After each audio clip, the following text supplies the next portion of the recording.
പാകിസ്ഥാനിലെ പ്രധാനപ്പെട്ട ക്രിക്കറ്റ് പ്ലേയേഴ്സിൽ ഒരാളായിരുന്ന അതിനുശേഷം പാകിസ്ഥാന്റെ പ്രധാനമന്ത്രിയായിട്ടുള്ള ഇമ്രാൻ ഖാൻ മരണപ്പെട്ടു എന്ന് പറയുന്ന ഒരു വാർത്ത ഇന്നലെ വൈകുന്നേരം മുതൽ പ്രചരിക്കാൻ തുടങ്ങുന്നു.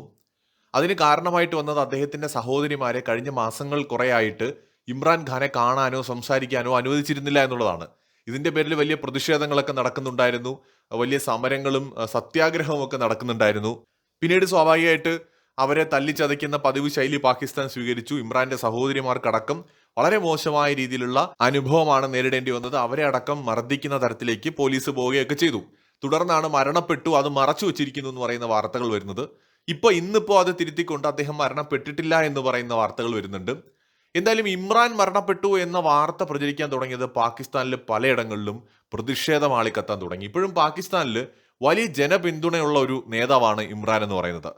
പാകിസ്ഥാന്റെ ഒരു ഇന്നത്തെ സാഹചര്യം എന്താണെന്ന് വെച്ചാൽ അസിം മുനീർ എന്ന് പറയുന്ന അവരുടെ മിലിറ്ററി ചീഫ്, യഥാർത്ഥത്തിൽ അയാളാണ് ഇപ്പോൾ പാകിസ്ഥാൻ ഭരിക്കുന്നത്. പേരിന് ഒരു പ്രധാനമന്ത്രി അവിടെ ഉണ്ടെന്ന് മാത്രമേ ഉള്ളൂ. ശരിക്കും പട്ടാള അട്ടിമറി അവിടെ നടന്നു കഴിഞ്ഞു. അസിം മുനീർ ആഗ്രഹിക്കുന്ന കാലത്തോളം ഇനി പാകിസ്ഥാനിൽ അധികാരത്തിൽ ഇരിക്കാൻ പറ്റുന്ന വിധത്തിലാണ് അയാൾ ഇപ്പോൾ ഓരോ കാര്യങ്ങളും ഇവിടെ ചെയ്തുകൊണ്ടിരിക്കുന്നത്. സോ പാകിസ്ഥാനിൽ അയാളുടെ ഏറ്റവും വലിയ ശത്രുവാണ് ഇമ്രാൻഖാൻ. കാരണം വലിയ ജനപിന്തുണയുള്ള ലീഡറാണ്. മുൻപുള്ള പാകിസ്ഥാൻ പ്രധാനമന്ത്രിമാരെ അപേക്ഷിച്ച് ഓൾറെഡി ഒരു ക്രിക്കറ്റ് പ്ലെയർ ആയിരുന്ന ഇമ്രാൻഖാൻ പ്രധാനമന്ത്രിയായിട്ട് അത്യാവശ്യം നന്നായിട്ട് പെർഫോം ചെയ്ത് നിന്നൊരാളെന്ന നിലയിൽ വലിയ ജനപിന്തുണ ഉണ്ടായിരുന്നു. ഇമ്രാൻഖാനെ പട്ടാളം ബുദ്ധിപൂർവ്വം താഴെ ഇറക്കുകയും ജയിലിലാക്കുകയും ചെയ്തതാണ്. ഇമ്രാൻ പുറത്തു നിന്ന് കഴിഞ്ഞാൽ പട്ടാളത്തിന്റെ പരിപാടികൾ ചിലപ്പോൾ നടന്നു എന്ന് വരില്ല. പാകിസ്ഥാനിലെ ആഭ്യന്തര രാഷ്ട്രീയം എന്ന് പറയുന്നത് അത് ഇളകി മറിയുകയാണ്, തിളച്ചു മറിയുകയാണ്. എപ്പോൾ വേണമെങ്കിലും അവിടെ സംഘർഷമോ ആഭ്യന്തര കലാപമോ പൊട്ടിപ്പുറപ്പെടാം. ഇത് നേരത്തെ തന്നെ പല വിദഗ്ധരായിട്ടുള്ള ആൾക്കാരും അഭിപ്രായപ്പെട്ട കാര്യമാണ്. സോ ആഭ്യന്തര സംഘർഷങ്ങളും കലാപങ്ങളും ഉണ്ടാകാൻ പാകിസ്ഥാൻ ഒന്നിലേറെ കാരണങ്ങളുണ്ട്. ഒന്ന് ഇമ്രാൻഖാന്റെ കേസ് തന്നെയാണ്, രണ്ട് ബലൂചിസ്ഥാനാണ്, മൂന്ന് അഫ്ഗാനിസ്ഥാനുമായി ബന്ധപ്പെട്ട് ഖൈബർ പക്തൂൺഖ്വ മേഖലയിൽ നടക്കുന്ന പ്രശ്നങ്ങളാണ്. സോ അവിടുത്തെ ഗോത്രങ്ങളുമായി ബന്ധപ്പെട്ട് നടക്കുന്ന പ്രശ്നങ്ങളാണ്. മറ്റൊന്ന് പാക് ഒക്യുപ്പൈഡ് കാശ്മീരിലെ ജനങ്ങളും പാകിസ്ഥാൻ ഭരണകൂടവും തമ്മിലുള്ള പ്രശ്നങ്ങളാണ്. ഇങ്ങനെ ഒന്നിലേറെ പ്രശ്നങ്ങൾ പാകിസ്ഥാന്റെ ഉള്ളിൽ തന്നെ നീറി പുകയുകയാണ്. അതിൽ പലതും പട്ടാളത്തിന് പോലും നിയന്ത്രിക്കാൻ പ്രയാസമുള്ള കാര്യങ്ങളുമാണ്. ഇത് മനസ്സിലാക്കി തന്നെയാകണം പട്ടാളം അധികാരം കൂടുതൽ അവരുടെ കയ്യിലേക്ക് കൊണ്ടുവരുന്നത്. ഇപ്പോൾ ജനാധിപത്യ സർക്കാരൊക്കെ അവിടെ ഉണ്ടെന്ന് പറയുമ്പോൾ തന്നെ കാര്യങ്ങൾ പൂർണ്ണമായി തീരുമാനിക്കുന്നതും നിയന്ത്രിക്കുന്നതും അസിം മുനീർ തന്നെയാണ്. അതുകൊണ്ടാണ് പാക് പ്രധാനമന്ത്രിയേക്കാൾ ഇമ്പോർട്ടൻസ് വൈറ്റ് ഹൗസിൽ അസിം മുനീറിന് കിട്ടുന്നത്.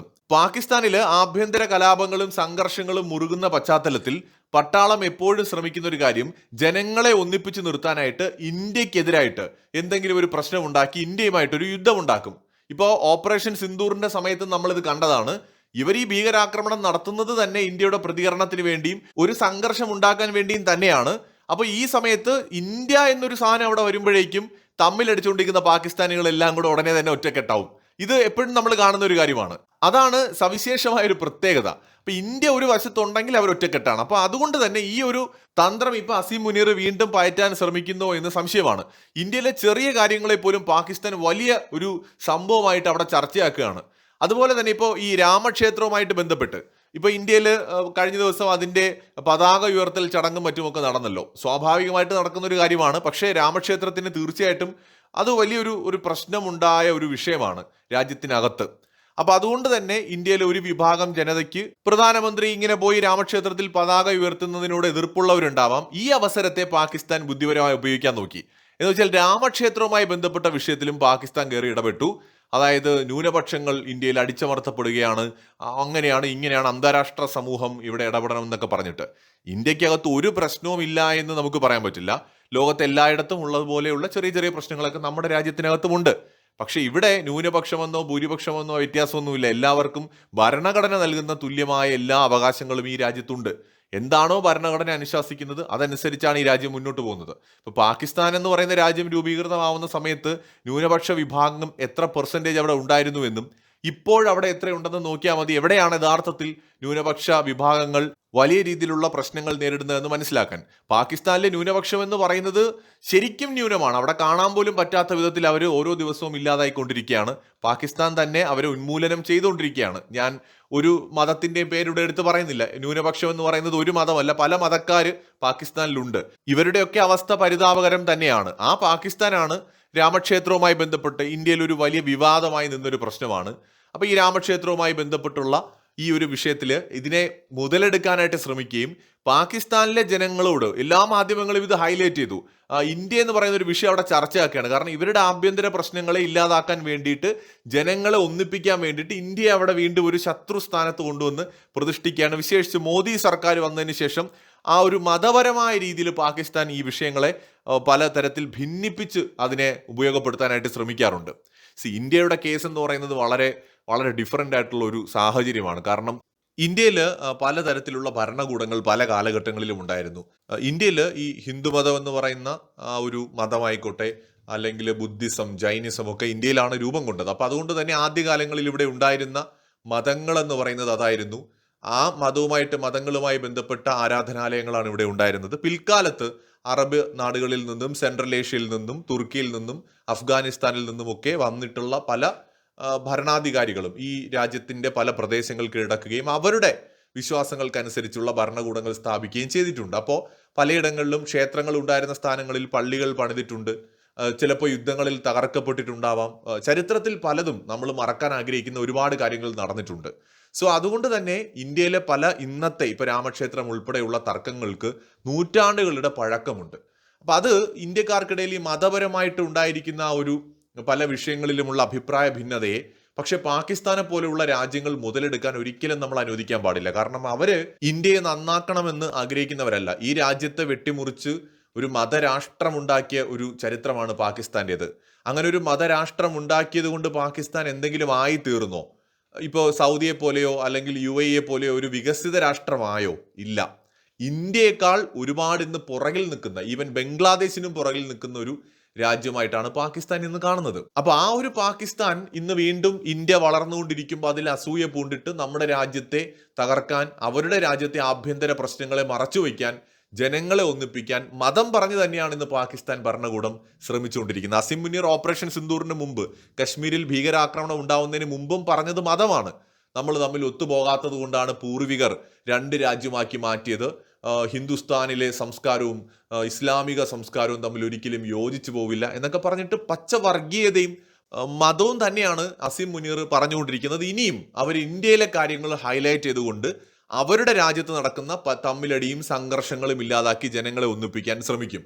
അവരുടെ രാജ്യത്തെ ജനങ്ങൾക്ക് ഭക്ഷണത്തിന് വില കൂടുന്നു, പട്ടിണിയിലാണ് പലയിടങ്ങളിലും, അവർക്ക് ജീവിത നിലവാരം മെച്ചപ്പെടുന്നില്ല. ഓർക്കണം, നമ്മൾ ഇന്ത്യക്കാർ പോയി പാകിസ്ഥാനെ ഒന്നും ചെയ്യുന്നില്ല. ഇന്ത്യയിൽ നിന്ന് ഒരു തീവ്രവാദിയും പാകിസ്ഥാനിൽ പോയിട്ട് ഒരു ആക്രമണം നടത്തുന്നില്ല, ഇന്നേ വരെ നടത്തിയിട്ടുമില്ല. സ്വാതന്ത്ര്യം നേടിയതിനു ശേഷം ഇന്ത്യയുടെ കാര്യം നോക്കി ജീവിച്ചപ്പോഴും പുറകെ വന്ന് എന്നും പ്രശ്നങ്ങൾ ഉണ്ടാക്കിയത് പാകിസ്ഥാനാണ്, യുദ്ധങ്ങൾ ഉണ്ടാക്കിയത് പാകിസ്ഥാനാണ്, പല രാജ്യങ്ങളുടെയും ചട്ടുകമായി പ്രവർത്തിച്ചതും പാകിസ്ഥാനാണ്. അപ്പോൾ പാകിസ്ഥാൻ അവരുടെ കാര്യം നോക്കി വളർന്ന് മുന്നോട്ട് പോകാമായിരുന്നു. ഇന്ത്യയുടെ മുമ്പിൽ കാണിച്ചു തരാമായിരുന്നു, ഇതാ കണ്ടില്ലേ ഞങ്ങൾ വിഭജിച്ചു പോയെങ്കിലും ഇന്ന് വലിയ സമ്പന്ന രാഷ്ട്രമായി മാറിയെന്ന്. അപ്പം നമ്മൾ അവരെ ഒരിക്കലും ഉപദ്രവിക്കാൻ അങ്ങോട്ട് പോയിട്ടില്ല. പക്ഷെ അവർക്ക് അതിന് കഴിഞ്ഞിട്ടില്ല. അവര് വെട്ടിമുറിച്ച് സ്വന്തം രാജ്യം ഉണ്ടാക്കിയിട്ട് എവിടെയും എത്തിയില്ല. പക്ഷെ ഇന്ത്യ എല്ലാ പ്രതിസന്ധികളെയും തരണം ചെയ്താണ് ഈ വളർന്നുകൊണ്ടിരിക്കുന്നത്. ഒരു വശത്ത് പാകിസ്ഥാൻ ഉയർത്തിക്കൊണ്ടിരിക്കുന്ന ഭീകരവാദം, അതിർത്തിയിൽ ഉണ്ടാവുന്ന എല്ലാത്തരം പ്രശ്നങ്ങളെയും നമ്മൾ അതിജീവിക്കുകയാണ്. അതിനു പുറമെ ഇന്ത്യ എന്ത് നല്ലത് ചെയ്താലും അതിനെയൊക്കെ മോശമാക്കി ചിത്രീകരിക്കാൻ പാകിസ്ഥാൻ ശ്രമിക്കുകയാണ്. അതായത് അയൽവക്കക്കാരൻ നന്നാവുന്നത് ഒട്ടും കണ്ടുകൂടാത്ത ദുഷ്ടബുദ്ധിയായിട്ടുള്ള ഒരു അയൽക്കാരനാണ് പാകിസ്ഥാൻ. ആ പാകിസ്ഥാൻ നിരന്തരം നമ്മളെ ശല്യപ്പെടുത്തിയിട്ടും നമ്മൾ അതിനെ അതിജീവിച്ച് പോയിക്കൊണ്ടിരിക്കുകയാണ്.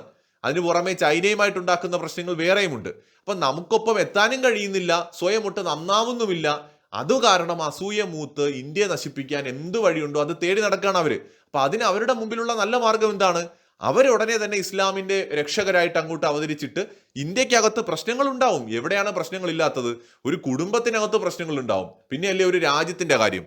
സഹോദരങ്ങൾക്കിടയിലും മാതാപിതാക്കൾക്കിടയിലും അച്ഛനും അമ്മയ്ക്കും മക്കൾക്കും ഇടയിൽ പോലും അഭിപ്രായ വ്യത്യാസങ്ങൾ ഉണ്ടാവുമ്പോൾ ഒരു വലിയ രാജ്യത്തെ ജനങ്ങൾക്കിടയിൽ പല വിഷയങ്ങളിലും അഭിപ്രായ വ്യത്യാസങ്ങൾ ഉണ്ടാവും. പ്രത്യേകിച്ച് വ്യത്യസ്തമായ മതങ്ങളും സംസ്കാരങ്ങളും ഒക്കെ നിലനിൽക്കുന്ന ഒരു സ്ഥലത്ത്, വ്യത്യസ്ത ഭാഷ, വ്യത്യസ്തമായ ജീവിതശൈലിയൊക്കെ ഉള്ളൊരു രാജ്യത്ത്, പാകിസ്ഥാൻ ഒരു ഇസ്ലാമിക രാഷ്ട്രമായിട്ട് പോലും അവർക്കുള്ളിൽ എന്തിനാണ് ഈ യുദ്ധം നടക്കുന്നതെന്ന് ആലോചിച്ച് നോക്കൂ. അഫ്ഗാനിസ്ഥാനും പാകിസ്ഥാനും ഇസ്ലാമിക രാഷ്ട്രങ്ങളാണ്, എന്തിനാണ് തമ്മിലടിക്കുന്നതെന്ന് ആലോചിച്ച് നോക്കൂ. അപ്പൊ ഇന്ത്യയുടെ കാര്യം പറയാനുണ്ടോ? ഇന്ത്യക്കകത്ത് വ്യത്യസ്തങ്ങളായ മതങ്ങൾ, സംസ്കാരങ്ങൾ, ഭാഷകളൊക്കെ ഉള്ളപ്പോൾ പല വിഷയങ്ങളിലും രണ്ടഭിപ്രായവും നാലഭിപ്രായവും അഭിപ്രായ ഭിന്നതകളും ഒക്കെ വരും. അത് ഈ രാജ്യത്തൊരു ഭരണഘടനയുണ്ട്, ജനാധിപത്യ വ്യവസ്ഥയുണ്ട്. അതിനകത്ത് നമ്മൾ ചർച്ചകൾ ചെയ്തും പ്രതിഷേധിക്കേണ്ടതാണെങ്കിൽ പ്രതിഷേധിച്ചും സംയമനത്തിൽ പോകേണ്ടതാണെങ്കിൽ അങ്ങനെയൊക്കെ അത് പരിഹരിച്ച് നമ്മൾ മുന്നോട്ട് പോയിക്കൊണ്ടിരിക്കും. ഒരു ജനാധിപത്യ രാജ്യത്തെ വ്യവസ്ഥ എന്ന് പറയുന്നത് അങ്ങനെയാണ്. പക്ഷെ അതിന്റെ ഇടയിൽ പാകിസ്ഥാൻ എന്ന് പറയുന്ന ഒരു കക്ഷി പുറത്തുനിന്ന് വന്നിട്ട് ഇവിടെയുള്ള മനുഷ്യരെ തമ്മിലടിപ്പിക്കാനായിട്ട് ദുഷ്ടലാക്കോടെ പ്രവർത്തിക്കുന്നതാണ് നമ്മൾ കണ്ടുകൊണ്ടിരിക്കുന്നത്. പാകിസ്ഥാന് ഇന്ത്യയുമായിട്ട് ഇനി ഒരു യുദ്ധം കൂടി ചെയ്യാൻ ആഗ്രഹമുണ്ടെന്ന് തന്നെയാണ് തോന്നുന്നത്. ഇതിനെ ആളിക്കത്തിച്ചു കൊടുക്കാൻ വേറെ പല ശക്തികളും പുറത്ത് ഉണ്ടെന്നും കാണാൻ കഴിയുന്നുണ്ട്. ഒരു കാര്യം നമുക്ക് ഉറപ്പായി കഴിഞ്ഞു, പാകിസ്ഥാൻ ഇനി ഒരിക്കലും ഇന്ത്യ പാകിസ്ഥാൻ ബന്ധം പഴയപടി പോലും ആവത്തില്ല. എന്ന് വെച്ചാൽ പരസ്പരം ട്രേഡ് നടക്കുന്ന ഒരു ലെവലിലേക്ക് പോലും ആകാനുള്ള സാധ്യത കാണുന്നില്ല. കാരണം ഇന്ത്യ പാകിസ്ഥാൻ ബന്ധം അത്രയും മോശമായി കഴിഞ്ഞു.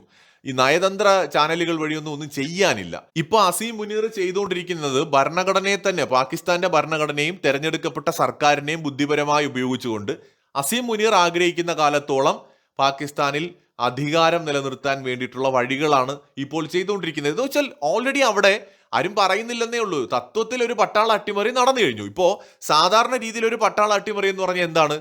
ഗവൺമെന്റിനെ പട്ടാളം തോക്ക് കാണിച്ച് പുറത്താക്കുകയോ അല്ലെങ്കിൽ കൊന്നുകളയുകയോ അല്ലെങ്കിൽ ജയിലിൽ അടച്ചിട്ട് അധികാരം കൈപ്പിടിയിൽ ഒതുക്കുകയോ ചെയ്യും. നമ്മൾ മ്യാൻമാറിലൊക്കെ അങ്ങനെ അവിടുത്തെ ഭരണാധികാരി ജയിലിൽ അടച്ചുകൊണ്ട് പട്ടാളം അധികാരം പിടിച്ചെടുക്കുന്നതാണ് കണ്ടത്. പക്ഷെ പാകിസ്ഥാനിൽ പട്ടാളം എന്ത് ചെയ്തു? ഒരു പക്ഷേ തോക്ക് ചൂണ്ടിക്കാണും. പ്രധാനമന്ത്രിയും മറ്റ് ഇപ്പോൾ ഭരണത്തിലിരിക്കുന്ന പാർട്ടിയും പറഞ്ഞാണ്, നിങ്ങൾ ഞങ്ങളെ തോക്ക് ചൂണ്ടണ്ട, ജയിലിലും അടയ്ക്കണ്ട, നിങ്ങൾക്ക് എന്താണോ വേണ്ടത് അത് ഞങ്ങൾ ചെയ്തു തരാം, നിങ്ങളുടെ ഇഷ്ടത്തിന് കാര്യങ്ങൾ തീരുമാനിച്ചോ, പേരിന് റബ്ബർ സ്റ്റാമ്പായിട്ട് ഞങ്ങൾ ഇവിടെ ഇരുന്നോളാം എന്ന് സമ്മതിച്ചു കാണും.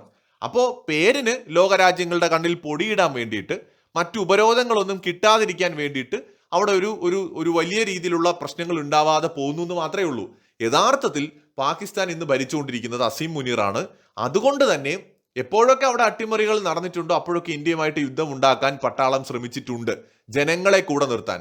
പട്ടാളത്തിന് മാത്രമേ പാകിസ്ഥാനെ ഇന്ത്യയുടെ കൈകളിൽ നിന്ന് രക്ഷിക്കാൻ പറ്റൂ എന്നൊരു നരേറ്റീവ് സൃഷ്ടിക്കാനായിട്ട് എല്ലായ്പ്പോഴും ഇന്ത്യയെ ഒരു ശത്രുസ്ഥാനത്ത് നിർത്താൻ പട്ടാളം ബോധപൂർവം ശ്രമിച്ചിട്ടുണ്ട്. അതുകൊണ്ടാണ് തെരഞ്ഞെടുക്കപ്പെടുന്ന ഗവൺമെന്റുകൾ ഇന്ത്യയുമായിട്ട് സഹകരിക്കാൻ ശ്രമിച്ചാലും പട്ടാളം അത് കുളം തോണ്ടും ഏതെങ്കിലും രീതിയിൽ, ഭീകരവാദികളെയും കൂടെ ചേർത്ത് ഉപയോഗിച്ചുകൊണ്ട്. സോ ഇനി എന്താണ് സംഭവിക്കുക എന്ന് നമുക്ക് പറയാൻ പറ്റില്ല. പാകിസ്ഥാൻ ഇന്ത്യ റിലേഷൻ യുദ്ധത്തിലേക്ക് പോകുമോ അതല്ലെങ്കിൽ കൂടുതൽ മോശമാകുമോ ഒന്നും പറയാൻ പറ്റാത്തൊരവസ്ഥയാണ്. മറ്റൊരു വീഡിയോയുമായി വീണ്ടും വരാം.